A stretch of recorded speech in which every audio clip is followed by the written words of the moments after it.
Story RH, le podcast RH qui ne vous raconte pas d'histoire. Bienvenue à toutes, bienvenue à tous. History is made of stories. Dans cet épisode, nous allons nous interroger sur cette expression contemporaine, accompagner. Tu fais quoi comme métier ? Moi, j'accompagne les BIP dans leur transformation. BIP remplace le premier BIP par DRH, dirigeant, DSI, enfin ce que tu veux, et le second par digital, énergétique, organisationnel, ou enfin ce que tu veux. Tu fais quoi, en vrai ? Consultant, chef de projet, coach, placard doré dans un siège social parce qu'on n'a pas voulu te virer ? C'est fou comme tout le monde accompagne. Mais c'est quoi au juste ? Alors, on accompagne ou on bosse ? C'est quoi l'histoire ? L'éternelle histoire des mots qui changent. Parfois ils caricaturent, d'autres fois ils dénaturent ou ils édulcorent. Ou tout simplement ils masquent une réalité qu'on ne veut plus voir. Et pour ne pas la voir, on ne la nomme plus, on la rebaptise. Tu ne balayes pas, mais tu es technicien de surface. On connaît l'histoire. La petite, celle de l'entreprise, déborde de mots et d'expressions de ce type. Ils sont souvent caricaturaux et ne dupent plus personne. Enfin, du moins, je l'espère. Mais comme toutes les caricatures, comme celle de Daumier, qui croquait le roi Louis-Philippe en forme de poire, ou les bourgeois de l'époque, elles sont à prendre au sérieux. Alors, on accompagne, ça veut dire quoi ? Eh bien, revenons à l'étymologie du mot. Pas pour la jouer savant, mais parce que ça vaut son pesant de moutarde, ou de cacahuètes, ou de saucisses de Strasbourg. Accompagner, ça vient du latin. La racine ad, qui signifie mouvement, puis cum pane, qui ne signifie pas avec ton pote qui s'appelle pané, mais avec pain. Celui ou celle qui accompagne, nous dit le dictionnaire, c'est donc celui qui mange le pain avec. La belle image du pain qu'on partage. Il n'y a plus qu'à changer l'eau en jaja et multiplier ces 6 jolis petits pains et le tableau est bien peint. L'image est biblique et renvoie au repas partagé comme catalyseur et symbole de sociabilité. Dans la tête des gens, accompagner, c'est une autre image pourtant. Tu vas prendre ton train, je t'accompagne à la gare. Bref, je fais un bout de chemin avec toi. C'est plutôt ça, non ? Accompagner au sens de marcher côte à côte dans une complicité harmonieuse. Aller de compagnie avec quelqu'un. De bonne compagnie, puisqu'elle semble choisie. Encore un autre imaginaire, celui-là. S'agit-il de la compagnie qui s'amuse, faite de légèreté, enfin d'incompétence aussi, vu la bande de pieds nickelés ?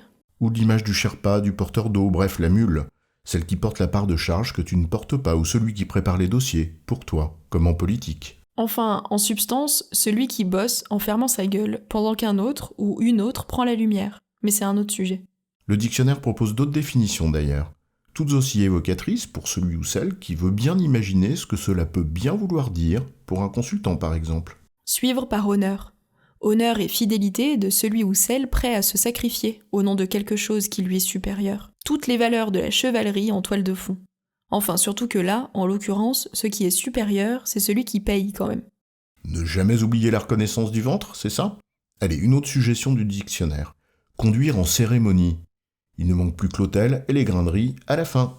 Ou les diaporamas de Naz, du bon pote et de la cousine qui prennent un temps interminable à faire leur discours émaillé de photos, dossiers, des protagonistes enfants, avec des titres en comics sans MS, 24 points, qui amusent qui tu veux, sauf les invités. Ou bien cette cérémonie au code très précis, mais impénétrable pour les profanes, durant laquelle on investit ou on couronne un roi ou une reine, celle où à un moment, quelqu'un finit forcément à genoux. Est-ce qu'on parlerait là d'asservissement ? Le dictionnaire parle aussi d'escorte, mais on va s'arrêter là, sinon on va dériver ou médire, ou les deux. En substance, deux images viennent donc. L'une, étymologique, celui qui mange le pain avec, et l'autre, aller de compagnie avec quelqu'un. Des petits pas au petit pain, il n'y a donc qu'un pas. Mais l'image du pain que tu manges, elle invite à se poser 2 questions. Qui le fait, le pain ? Qui le mange ?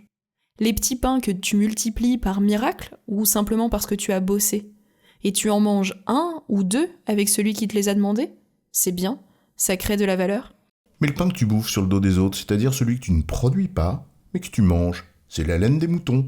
Peu importe le sens dans lequel il passe, tu les tonds. C'est donc là toute la question. Est-ce qu'à force d'accompagner, tu ne finis pas par ne plus rien produire ? Juste, les amis, à un moment, il faut faire quelque chose. Pas juste ventiler. Bien sûr, les conseillers ne sont pas les payeurs, mais quand même.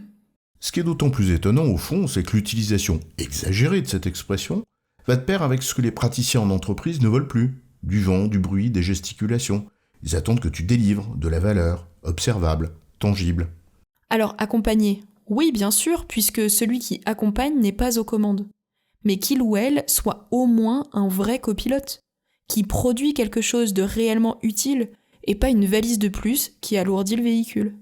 En résumé, l'expression fréquente « j'accompagne » pour désigner une activité qui n'est pas en charge mais qui y contribue, n'affranchit pas de délivrer des résultats tangibles, même si, pour certains, elle masque parfois leurs difficultés à le faire réellement.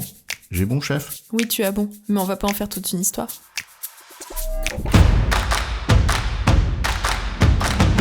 Story RH, le podcast RH qui ne vous raconte pas d'histoire. Retrouvez tous les épisodes sur storyrh.fr.